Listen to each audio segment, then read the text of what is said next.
પ્રકરણ નંબર 4 વનસ્પતિને જાણીએ. ઘણા બધા પ્રકારની વનસ્પતિ ગોપુ, સિમી અને રાજ દરરોજ શાળાએ ચાલતા જાય છે. રસ્તામાં તેઓ સુંદર ફૂલો, પર્વતો અને ઝરણા જુએ છે.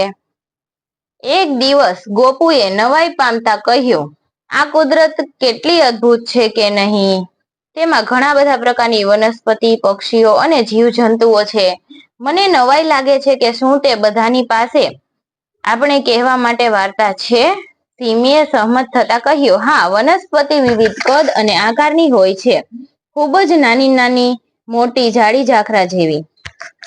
રાજે ઉમેર્યું, પાતળી અને વળેલી, સીધી અને ઊંચી. વનસ્પતિના વિવિધ પ્રકાર હોય છે. કેટલીક વનસ્પતિ પાતળી હોય, વળેલી હોય, સીધી હોય, ઊંચી હોય, જમીન પર ઉગતી હોય.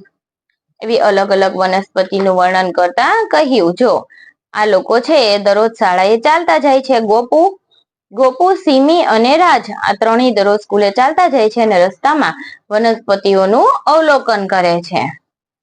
સુંદર મજાનો પાઠ છે વનસ્પતિ વિશે. ગોપુએ કહ્યું, કેટલાક પર્ણો એટલે કે પાંદડા છે એ ખરબચડા હોય, કેટલાક લીસા હોય. મને તેમનો સ્પર્શ કરવો અને સૂંઘવા ગમે છે. સિમીએ કહ્યું, જુઓ, આ જાંબુના વૃક્ષના પાંદડા કેવા સરસ, જાડા અને ચળકતા, શાઇની છે. શું આ તારું ખાસ વૃક્ષ નથી, રાજ? રાજ સહેમત થયો. હા, તે છે. તમને તેના નાના સફેદ ફૂલો યાદ છે અને તેમના લીલા ફળ યાદ છે? થોડા દિવસોમાં લાલ અને પછી જાંબુડિયા થઈ ગયા. આપણે વૃક્ષ પરથી પાકેલા જાંબુડિયા ફળો તોડવાની કેવી મજા આવી હતી. સિમીએ સ્મિત સાથે કહ્યું, આ વૃક્ષની છાયામાં ચાલવાની ખૂબ જ મજા આવે છે.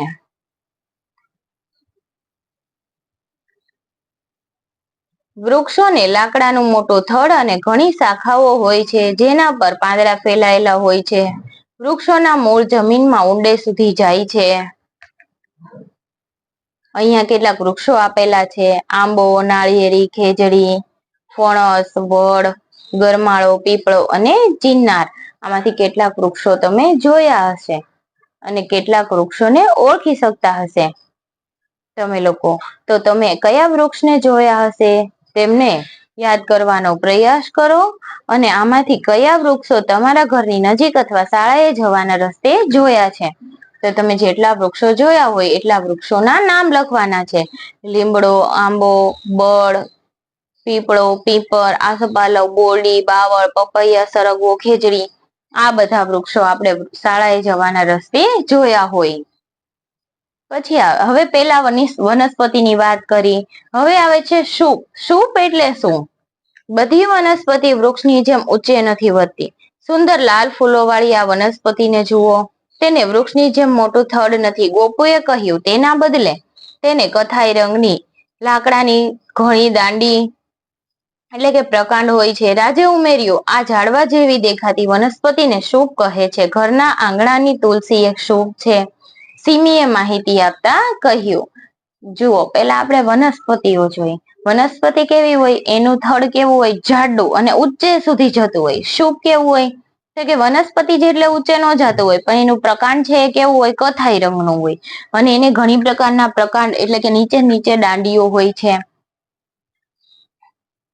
સૂપ મધ્યમ કદની વનસ્પતિ છે, જેમાં કેટલીક દાંડી અને શાખાઓ જમીન પર ઉગે છે. જાસૂદ, ગુલાબ, તુલસી, મીઠો લીમડો આ બધું શું છે? સૂપ છે. અને વનસ્પતિ કેવી કહેવાય? તો કે આંબો, નાળિયેરી, ખેજડી, ફણસ, વડ, ગરમાળો, લીમડો, પીપળો. આ બધું શું હતું? વૃક્ષ અને સૂપ જોયું. હવે જોઈએ આપણે છોડ વિશે. હજી સૂપના થોડા ઘણા પ્રશ્નો બાકી છે, એનો જવાબ આપી દઈએ. શું તમે જાણો છો? આપણે કઠોળ ખાઈએ છીએ. તુવેર, મગ, વાલ, ચણા, અડદ આ બધા સૂપના બીજ છે. તુવેર, મસૂર, મગ અને અડદ. કેટલાક સૂપના નામ લખો. અને શું તમે ઉપરના ચિત્રમાં બતાવેલા કોઈ સૂપ જોયા છે? હા, જાસૂદ, ગુલાબ, તુલસી, મીઠો લીમડો, જામફળી, કરેણ, મહેંદી, દાડમડી, સીતાફળી, લીંબુડી આ બધા જ સૂપ કહેવાય. આપણે જોયેલા સૂપના નામ લખવાના છે કઠોળના. આમાં ઉપરના સૂપ છે એમાંથી તુવેર, મગ, અડદ અને મસૂર આપણે બધા સૂપો જોયા હોય. આપણી આસપાસ શાળાના મેદાનમાં, આપણા ખેતરમાં અથવા તો આજુબાજુની વિસ્તારની અંદર આપણે આ સૂપોને નિહાળેલા હોય. શું તમે જાણો છો તમારી માતૃભાષામાં મધર ટંગમાં શું કહેવામાં આવે છે? ડાંગર એટલે કે ચોખા, જુવાર, બાજરી, ઘઉં અને રાગી. આપણે ગુજરાતીમાં આપણે આ જ નામથી બોલાવીએ છીએ. હવે આવે છે છોડ અને ઘાસ. અમારા ઘરે ફુદીના અને ટામેટાનો છોડ છે. તેમની દાંડી નરમ અને લીલી હોય છે. રાજે કહ્યું. હવે છોડ વિશે આવે છે. મારી દાદીમાએ મને જણાવ્યું હતું કે નાજુક દાંડીવાળી વનસ્પતિ જાડા થડવાળી ન બને. તેમને શું કહેવામાં આવે છે? છોડ. ગોપુએ ઉમેર્યું. સિમીએ ઘાસ તરફ આંગળી ચીંધીને કહ્યું, આ બધા જુદા જુદા ઘાસ જુઓ. તેઓ પણ નરમ લીલી દાંડી ધરાવે છે. તેમના પાંદડા લાંબા અને પાતળા અને સપાટ હોય છે. છોડ વિશે આવ્યું. હવે જુઓ, સિમી છોડને જુએ છે.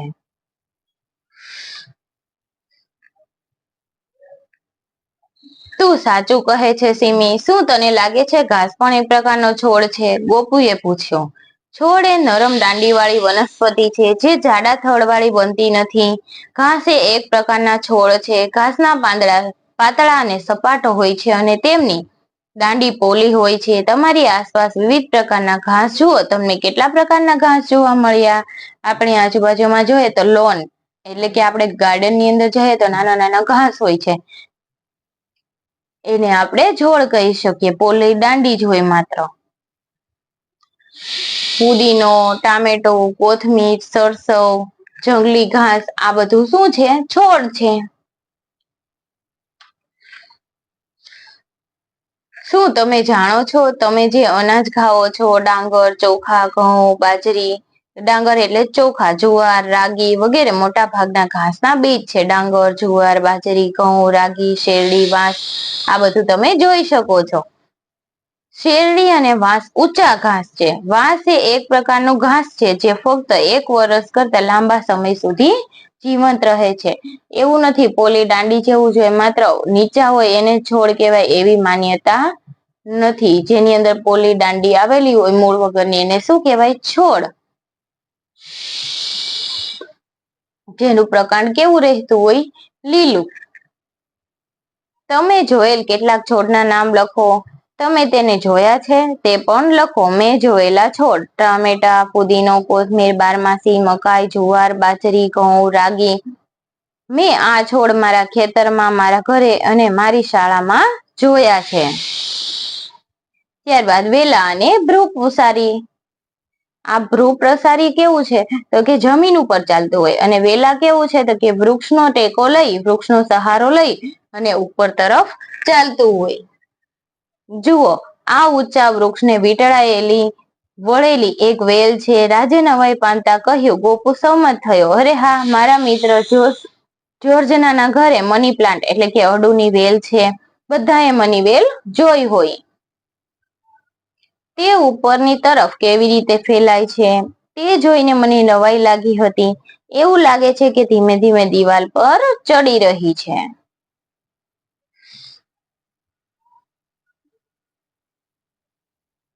તમે જોઈ શકો છો વેલો.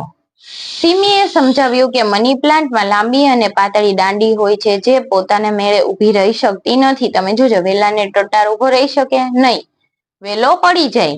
એને ચડવા માટે કઈ ન મળે તો તે ફક્ત વધે છે અને જમીન પર ફેલાય છે. કોળા જેવી વનસ્પતિ પણ ભૃગપ્રસારી જેવી છે. તેની ડાળીઓ જમીન પર ફેલાવતી જોઈ હતી. રાજે કહ્યું. વેલા અને ભૃગપ્રસારી પાતળી અને લવચીક દાંડી ધરાવે અને જે વનસ્પતિના આધારથી અન્ય વનસ્પતિ પર ચડી આરોહણ કરી અને ઉગે તે વેલા છે. અને જમીન પર ફેલાઈને ઉગે તે કેવું છે? ભૃગપ્રસારી. કેટલાક વેલા વનસ્પતિ પર ચડે છે અને તે વનસ્પતિમાંથી જ પોતાનો ખોરાક લે છે. વેલા ક્લાઇમ્બર્સ. મની પ્લાન્ટ અડુની વેલ તમે બધાએ જોયો હોય. ચમેલી, દૂધી, ગલકા, તુરિયા આ બધાનો શું હોય? વેલો. તરબૂચ છે જે જમીન ઉપર ફેલાય, જેનું ફળ પણ એટલું ભારે હોય કે જેને જમીન પર ભૃગપ્રસારી હોય એમાં ઉગે તો જેનો વજન છે એ ખમી શકે. નહીતર એ એમનામ ચડતું હોય તો એમનો વજન છે એ ખમી શકે નહીં. કોળું એ ભ્રૂ પ્રસારી છે, એને ક્રીપર્સ કહેવાય. વેલા હોય એને ક્લાઇમ્બર્સ કહેવાય.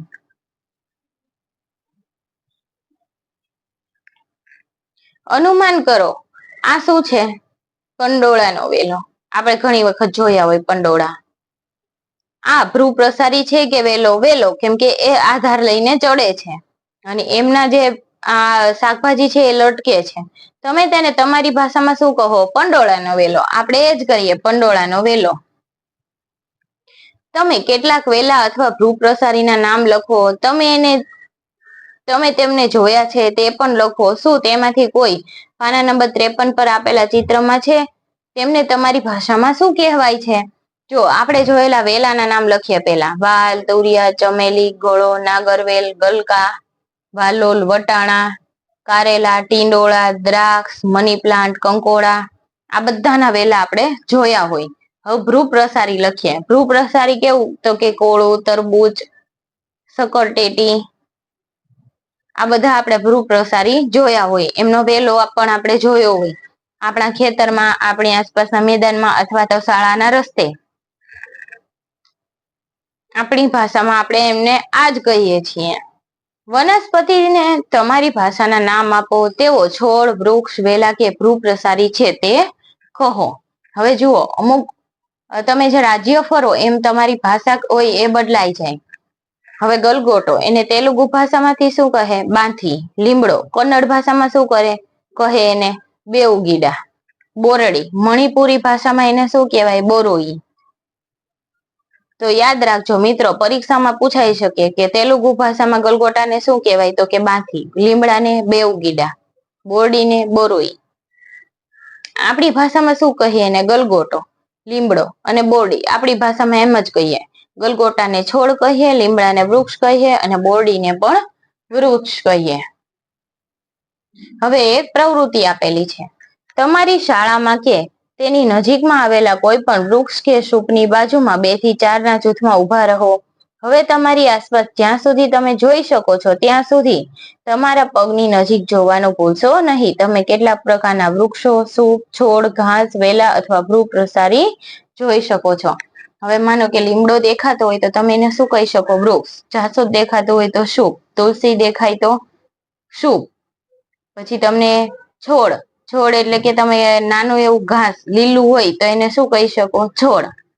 બારમાસીનો છોડ. ઘાસ. વેલો એટલે કે ઉપર ચડતો હોય. કંડોળાનો વેલો, વાલનો, તુરિયાનો, ચમેલીનો, ગળો, નાગરવેલ, આ બધાને વેલો. કોળાનો વેલો જોઈ જાવ તો એને તમે ભ્રૂ પ્રસારી કહી શકો. સકરટેટીનો વેલો જોઈ જાવ તો પણ તમે એને ભ્રૂ પ્રસારી કહી શકો છો.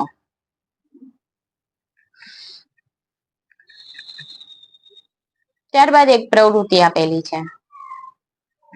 એક વનસ્પતિ પસંદ કરો, ખાસ કરીને જાડી દાંડી વાળું સૂપ અથવા એક વૃક્ષ કે જેની સાથે તમે મિત્રતા કરવા માંગો છો. સૂપ અથવા તો વૃક્ષને મિત્રતા કરવા માંગો છો એનું નિરીક્ષણ કરવાનું છે. તમે કોઈ પાલતુ પ્રાણીને નામ આપો છો તેમ તમારી વનસ્પતિને નામ આપો. વનસ્પતિને દરરોજ પાણી આપી તેની સંભાળ રાખો. તમારા મિત્રની જેમ તેનું પણ રક્ષણ કરો. હવે માનો કે મને લીમડો ગમે છે તો લીમડાનું નામ હું શું પાડી શકું? રઘુ છે કે એવું કોઈ પણ પાડી શકું. હવે તમારા વનસ્પતિ અથવા સૂપનું, આ વનસ્પતિ છે, લીમડો છે, મિત્રનું ઝીણવટપૂર્વક અવલોકન કરો. અહીં અવલોકન કરવા જેવી બાબતો છે. શું ત્યાં પાંદડા, ફૂલો અને ફળો વધારે છે, ઓછા છે કે બિલકુલ નથી? આગળના પાના પરના કોષ્ટકમાં તમારા અવલોકન નોંધો. આગળ આપેલું છે કોષ્ટકની અંદર આપણે અવલોકન લખવાનું છે. હવે આપણે જયારે અવલોકન કરતા હતા એનો સમય કયો હતો અને તારીખ કઈ હતી? તારીખ કઈ હતી? તો કે 15/7/2026 બપોરે 12:30 આપણે સ્કૂલના ટાઈમે એનું ઓબ્ઝર્વેશન કરતા હતા. એ સમયે વાતાવરણ કેવું હતું? તમારા મિત્ર અને વૃક્ષની વારંવાર મુલાકાત લો અને તેમનું કાળજીપૂર્વક અવલોકન કરો. હવે જુઓ વાતાવરણ કેવું હતું? વાદળછાયું, થોડુંક તડકા વાળું. ત્યારે જુલાઈ મહિનાની અંદર થોડું ઘણું વરસાદી વાતાવરણ થાય ને ક્યારેક ન પણ થાય. એટલે આપણે જયારે અવલોકન કરીએ છીએ ત્યારે વરસાદી વાતાવરણ નથી. વાદળછાયું વાતાવરણ છે.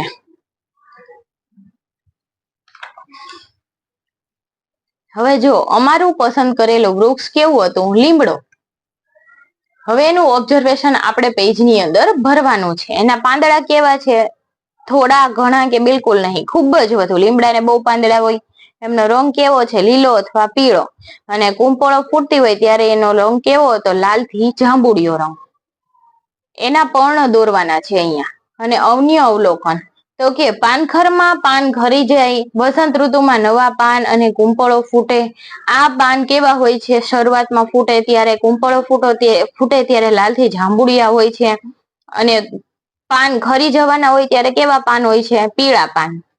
હવે પાનખર ઋતુ ક્યારે આવે છે? તો કે ફેબ્રુઆરીમાં પાન ખરી જાય છે. અને માર્ચ એપ્રિલમાં જયારે વસંત ઋતુ શરૂ થાય ત્યારે લીમડો ફાલે ભરાય છે.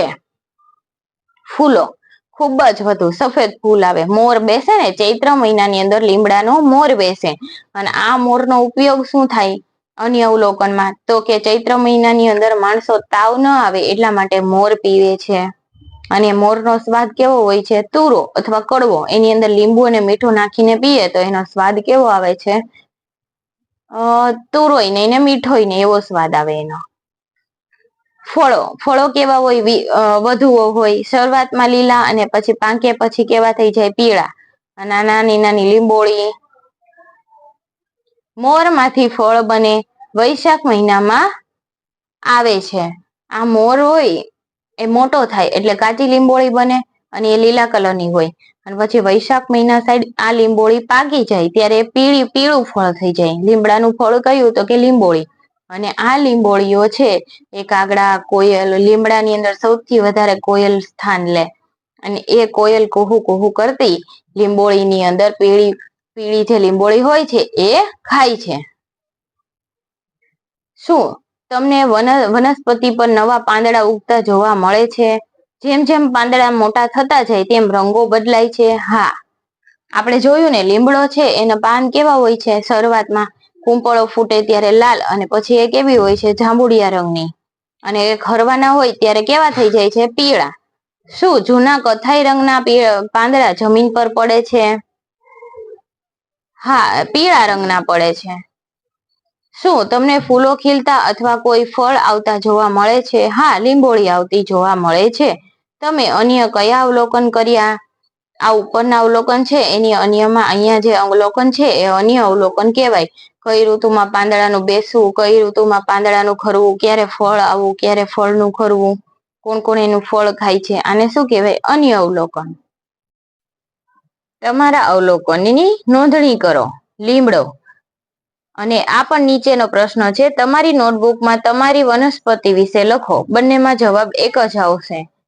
અમારું મિત્ર વૃક્ષ લીમડો વિવિધ રીતે ઉપયોગી છે. ફર્નિચર બનાવવા, બળતણ તરીકે, વરસાદ લાવવા, હવાને શુદ્ધ રાખવા. લીમડાની ઊંચાઈ 50 થી 60 ફૂટ જેવી હોય છે. ફેબ્રુઆરી માસમાં પાંદડા ખરી જાય છે. માર્ચ એપ્રિલમાં નવી કુંપળો ફૂટે છે. ચૈત્ર માસમાં મોર આવે છે. વૈશાખ મહિનામાં લીંબોળી આવે છે અને પાકે છે. પક્ષીઓ પીળી લીંબોળી ખાય છે. લીમડો ખરેખર આશીર્વાદ રૂપ છે. વિવિધ વનસ્પતિના પાંદડા જુદા જુદા રંગો, આકારો અને કદ ધરાવે છે. પીપળો, આંબો, કમળ, ખેજડી. તો ચાલો આપણે વધુ શોધખોળ કરીએ.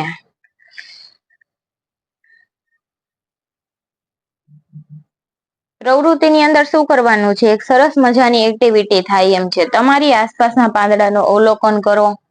તમારી નોટબુકમાં તે પાંદડા ચિત્ર દોરો અને રંગ પૂરી તેના નામ લખો. વિવિધ પાંદડાના દોરવાના છે, એમના આકારો દોરવાના છે અને એમના રંગ પૂરી અને નામ લખવાના છે. વર્ગમાંના તમારા મિત્રોને તેમના રંગ, આકાર, કદ, રચના અને ગંધ વિશે વર્ણન કરો. આ પ્રવૃત્તિ કર્યા પછી પાંદડા વિશે આપણે શું કહી શકીએ?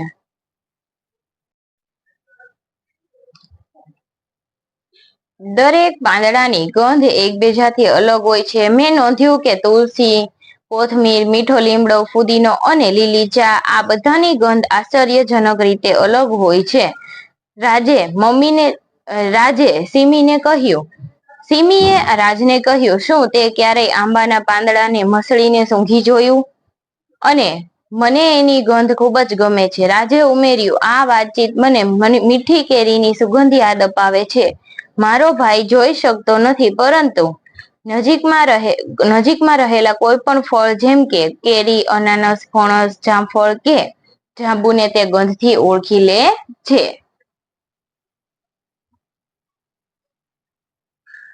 પ્રવૃત્તિ છે એક. તમારી આંખે પાટો બાંધો અને તમારા મિત્રને ધીમે ધીમે એક ફળ તમારી નજીક લાવવાનું કહો. આંખો બંધ રાખીને તમે કેટલા દૂરથી ફળને ઓળખી શકો છો. હવે કાપેલા ફળના ટુકડાઓ લઈને તે જ પ્રયોગ એટલે કે પુનરાવર્તન કરો. શું કાપ્યા વગરના ફળને બદલે કાપેલા ફળથી ગંધથી ઓળખવું સહેલું હતું? તમે સૌથી વધુ દૂરથી કયા ફળની ગંધ ઓળખી શકો છો? આ પ્રયોગ ઘરે પણ કરી જુઓ.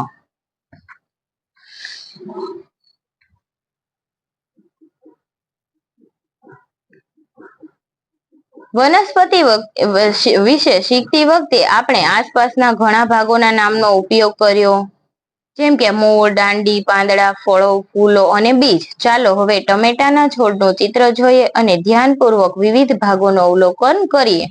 છોડના ભાગો કયા છે? મૂળ, દાંડી, ડાળીઓ, પાંદડા, ફૂલ, ફળ, બીજ. છોડના જુદા જુદા ભાગોને દર્શાવો અને તેના નામ લખો. જો આ ટામેટીનો છોડ છે. ટામેટીના છોડને તમે જોઈ શકો છો.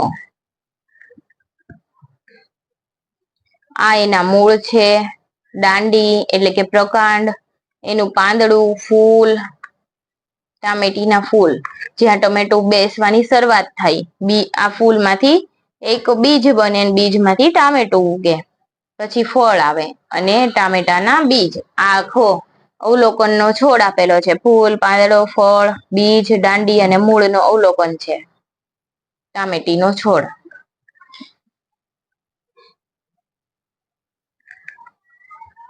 પ્રવૃત્તિ. છાલ વિશે જાણો. છાલ એ વૃક્ષના થડનું સખત એ બાહ્ય આવરણ છે. વૃક્ષની છાલને સ્પર્શ કરો અને ધ્યાનપૂર્વક જુઓ. શું તમને તેના પર કોઈ પ્રાણીઓ, જીવજંતુઓ કે વનસ્પતિ દેખાય છે? કાગળની શીટને છાલ પર દબાવો. હળવેથી તેના મીણિયા કલર અથવા પેન્સિલ કલર વારંવાર ઘસો. શું તમને મળ્યું તે જુઓ. કાગળની પાછળ બાજુએ તમારા વૃક્ષનું નામ લખો. હવે તમારા મિત્રોના કાગળો એકત્રિત કરો. શું તમે છાલની તરાહ જોઈને તે વૃક્ષનું અનુમાન કરી શકો છો? શું તમને વનસ્પતિ, અન્ય કોઈ પ્રાણીઓ, પક્ષીઓ અને જીવજંતુ જોવા મળ્યા? આ છાલની છાપ લે છે આ સીમી. હા, મેં થડ પર કીડીઓ, મકોડા જેવા જીવજંતુઓ, કાગડા, કાબર, કબૂતર જેવા પક્ષીઓ, પતંગિયા જેવા કીટકો જોયા. અને તેઓ શું કરી રહ્યા હતા? તે વૃક્ષના થડ પર કીડીઓ, મકોડા ખોરાકના કણો લઈને આવન જાવન કરી રહ્યા હતા. પક્ષીઓ વૃક્ષના ફળોને ખાતા હતા. કેટલાક પક્ષીઓ ટહુકા કરતા હતા. પતંગિયા ઉડાઉડ કરતા હતા. શું તમે જાણો છો? આ રાફલેશિયાનું ફૂલ છે, જે છત્રી જેવડું હોય છે કદમાં. શેરડીની દાંડીમાંથી ખાંડનું ઉત્પાદન થાય છે. વાંસ એ સૌથી ઊંચું ઘાસ છે. મિઝોરમમાં જોવા મળતું રાફલેશિયા સૌથી મોટું ફૂલ છે અને જે છત્રી જેવડું મોટું હોય છે.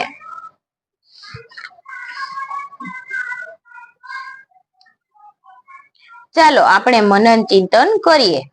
ચર્ચા કરો. પેલું, વનસ્પતિ ન હોય તો શું થાય? ચલો આપણે જવાબ જોઈએ.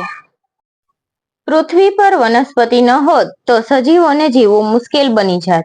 વનસ્પતિ હવામાંનો કાર્બન ડાયોક્સાઇડ લઈ ઓક્સિજન આપે છે. ઓક્સિજન સજીવોના અસ્તિત્વ માટે જરૂરી છે.